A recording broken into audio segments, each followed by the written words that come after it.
Hello folks and welcome to Paddock Pass, the Belgian Grand Prix edition 2016. Look at it.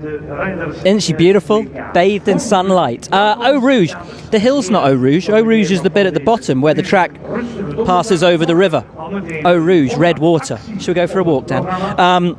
Red water, Eau Rouge. We're not expecting, actually, because it's very, very high clay content in the soil over there, so when it rains a lot, all the water running down the hill looks red, and that's, again, Eau Rouge. We're not expecting rain this weekend. As you can see, it is sweltering. Anybody who didn't manage to get away on holiday is getting a nice tan this weekend. Sorry about the noise. But this is a big fan favourite weekend. Loads of fans here. They are expecting the biggest crowd, they reckon, since 2002, and that is pretty much all down to the exploits of one driver, a driver born 50 kilometres from here, a driver who made his name at a go-kart track an hour north of Spa in the Dutch town, is it Dutch or Belgian? Town of Genk. That man, of course, is half Belgian, half Dutch. He races under a Dutch flag. He's already a Grand Prix winner, the youngest one in history, Max Verstappen. The organisers say they haven't sold as many tickets for the Belgian Grand Prix since 2002 as they have this year, and most of that's down to you. Do you feel any pressure coming to the Belgian Grand Prix, or is it something you look forward to as, I guess, a home race? Well, I wouldn't call it pressure. It's just a very positive vibe, to see that many Dutch fans coming here. I think that's just great. And, of course, you're sort of half Belgian. Yeah, I'm mixed up. Yes, no, I mean, definitely this is my home race. I mean, it's only 50 minutes for me to get here, so yeah, definitely it feels like that. An amazing first half of the season for Red Bull Racing. You're now second in the Constructors' Championship above Ferrari. Can you maintain that performance through the second half of the year? Well, we definitely try to. I think so far, the car has been very competitive, and we're sure there are some updates coming, and yeah, hopefully we can continue that way. I'm very confident that we can, but we still have to get everything 100%, to be able to do that. Esteban Ocon's making his debut this weekend. I'm not expecting you to give him any words of advice, but you were, well, because you're competitors, you're rivals. But you were rivals before in Formula 3. What kind of a driver is Esteban? What kind of a driver can Formula 1 expect? He's a quick driver, so yeah, hopefully he will challenge his teammate. I think that's good, and hopefully they can fight for points. Somewhere in that rabble is Max Verstappen's teammate Daniel Ricciardo. Of course, Daniel robbed of two potential wins this year. The first one in Monaco, team messed up strategy, pit stops, and then in Barcelona when young Max turned up, and yeah, Daniel felt that one should have been one for him as well. Here's the thing. We're getting into this second half of the season. You may remember last time out, the last race in Germany before we went away on holiday, Red Bull overtook Ferrari, as the question to Max alluded to, in the Constructors' Championship. What do they do then? Do they take the fight to Mercedes? Do they concentrate on next year? Are they looking back at a Ferrari? All those questions and more to Daniel Ricciardo, who spent much of the summer break in LA. It was amazing. It's great. I've been before, and yeah, I love it. I love that part of the world, and as far as a break goes, it's obviously pretty detached to Formula 1, so it was easy to switch off. Have you bought a lowrider? Not yet, but never say never. How much are you looking forward to getting back to racing second half of the season, having overtaken Ferrari obviously in the Constructors' Championship at the last race? A lot. I definitely enjoyed the break, but I'm more than ready to get back and race again. It doesn't feel like Hockenheim doesn't feel like that long ago, and yeah, I think getting into it tomorrow will feel pretty normal, and it's a good track to come back to. So we got good momentum now. We'll hopefully keep that going and see how we go. But I'm excited to be back. The momentum is with you guys at the moment. You're cutting the gap back to Mercedes. What's the objective now? Is it to catch the gap to Mercedes this year and hopefully nab yourself a win? Is it to concentrate on next year? How do you balance that? Hopefully both. Obviously we're looking already towards next year. I think everyone is. There's a lot of changes happening, so we got to get the work in early to make sure that we start the season strong. But at the same time, second as opposed to third in constructors is obviously a big one. So we're still pushing this year. I definitely want to get a win before the season's out, and I think we will get another chance at some point. So yeah, that's hopefully we get the best of both worlds.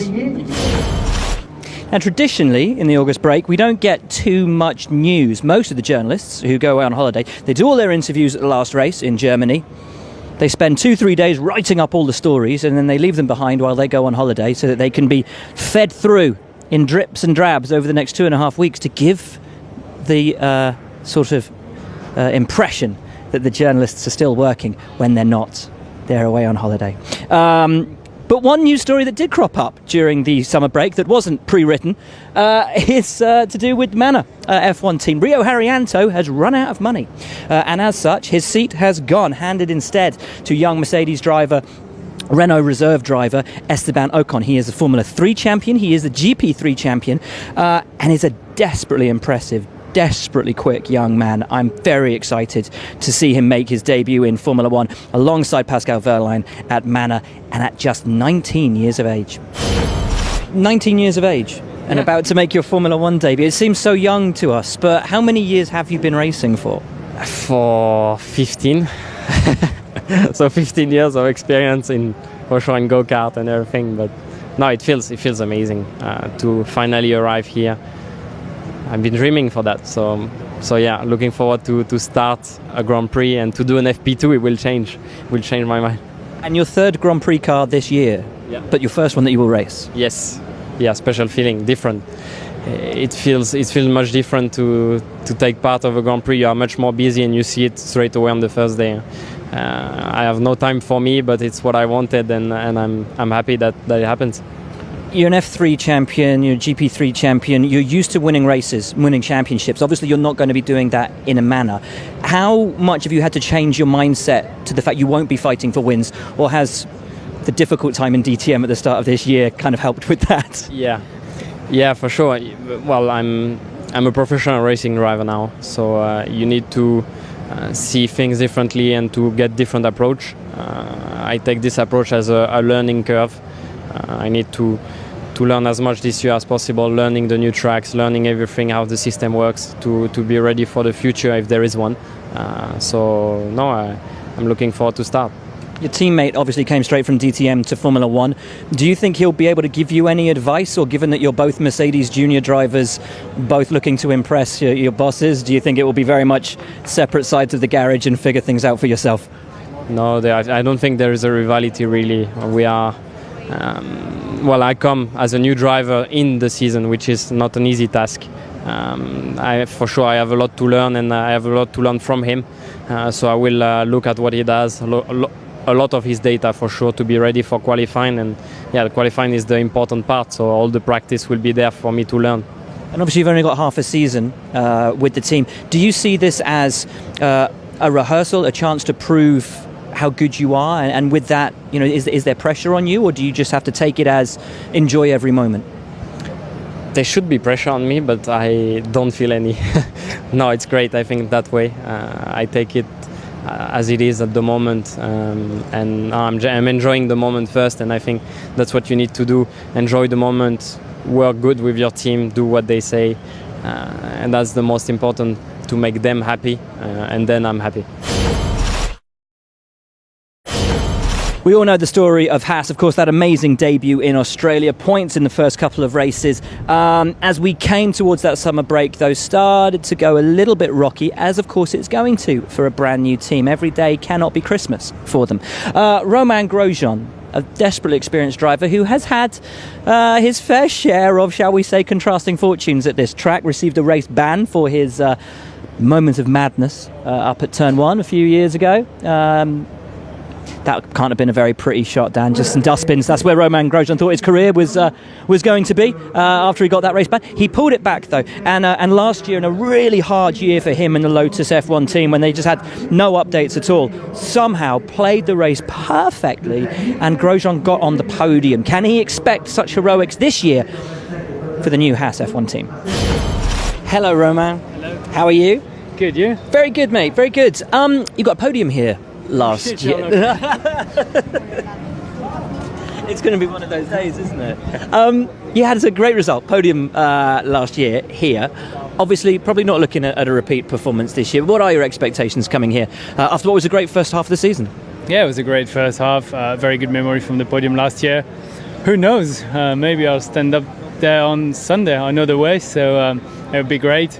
I think the summer break helped us to think calmly and to look back at what we've done and try to get the car a bit better for here. Honestly, I'm looking forward to drive it. 3 weeks without driving is quite long, even though it was needed. But now just want to do our best, try to get back in the points and more if possible. It's a new team, obviously learning as it goes, particularly in its first season. How difficult has it been for the team to focus on this year, but also keep an eye on next year and the need to have a good car for next year?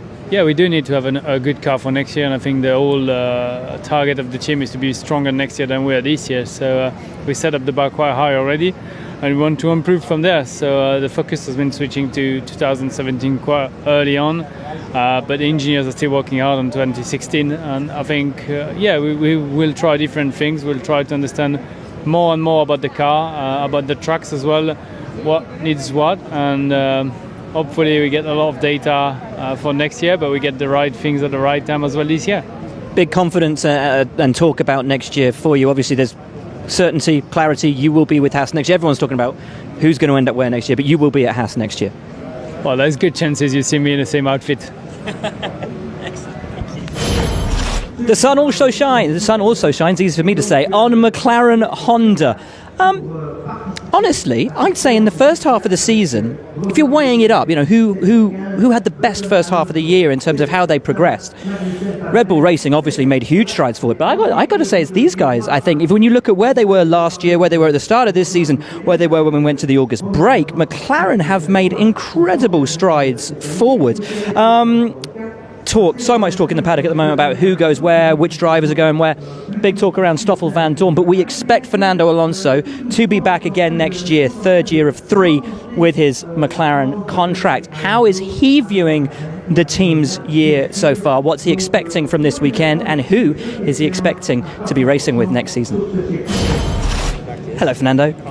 The team had made such an incredible improvement over the first half of the season. Can you possibly hope to maintain that move forward in the second half of the season? Yeah, I think so. I think why not? I think we are a very big team, and we have the resources and we have everything to maintain this level of progress. I think this weekend we will have some updates on the engine. There are some more coming later on in the season. So. We are very, very proud, very happy of what we achieved so far this year, but I think there is a lot more to come. Fuel saving's always been a big thing for you guys. The long straights are going to kill you here as well. How hard is it going to be coming back from that break and all that positivity to a track which might not suit you so well?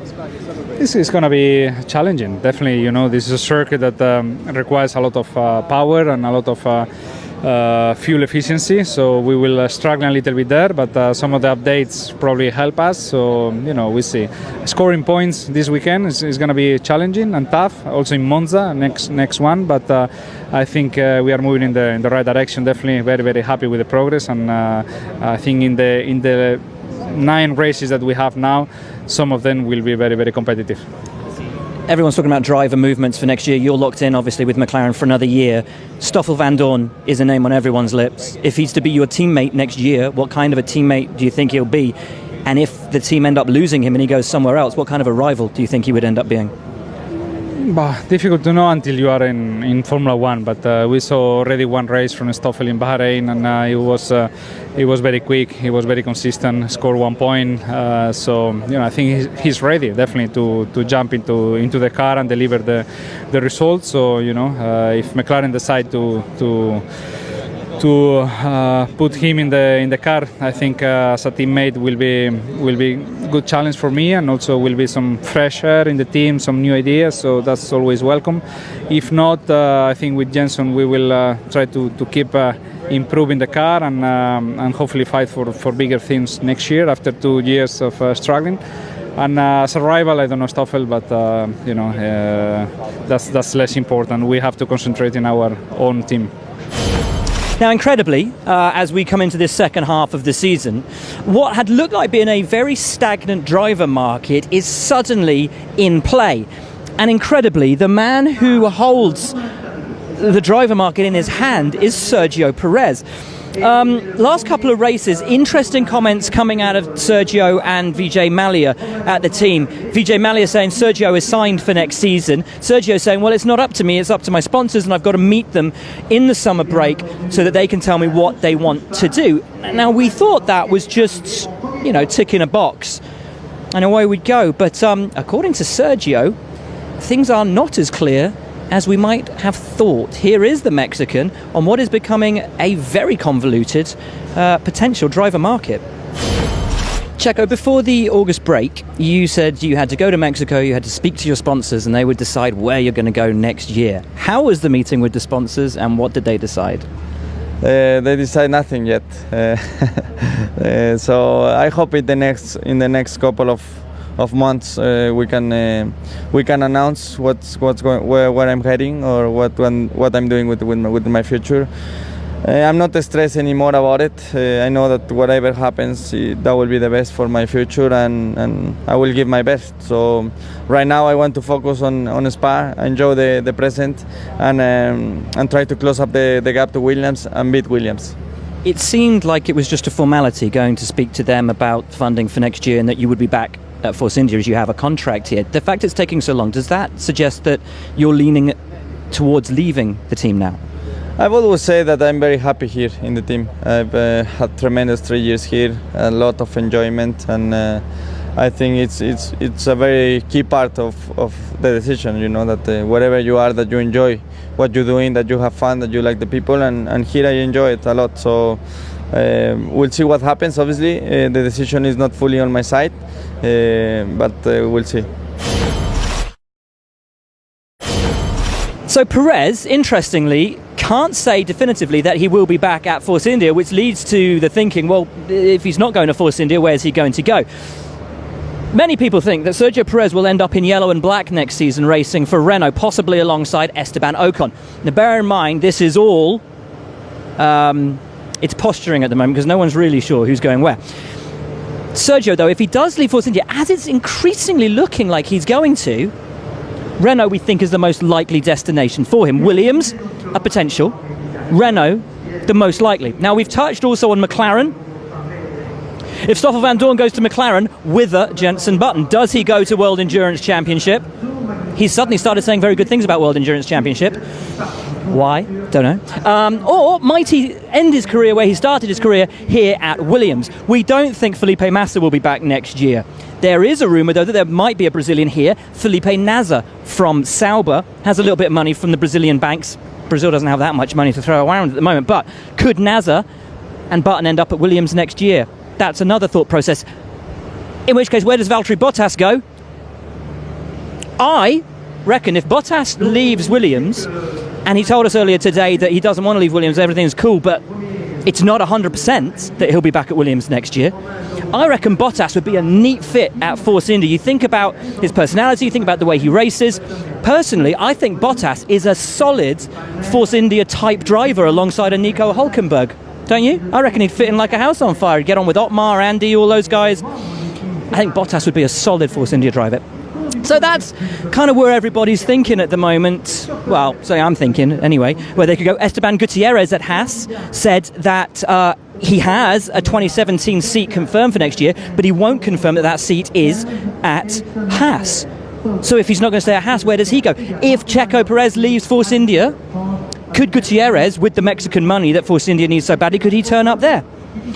You see how I said it's intriguing and quite... It all hinges on where Perez goes and if he goes.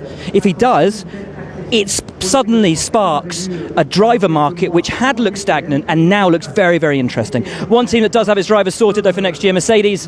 Of course, Rosberg and Hamilton coming back for more of the same next season. Rosberg at one point held a ridiculous championship lead. Now, though, it's Lewis Hamilton who leads the World Championship standings by 19 points coming here to Spa.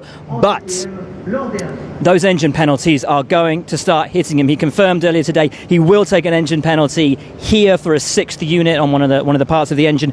So he will start at best P11.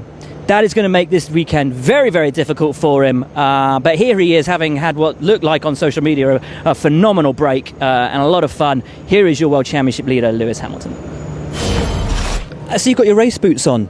Already, are you trying to get reaccustomed to wearing race boots, not having your toes in the sand anyway?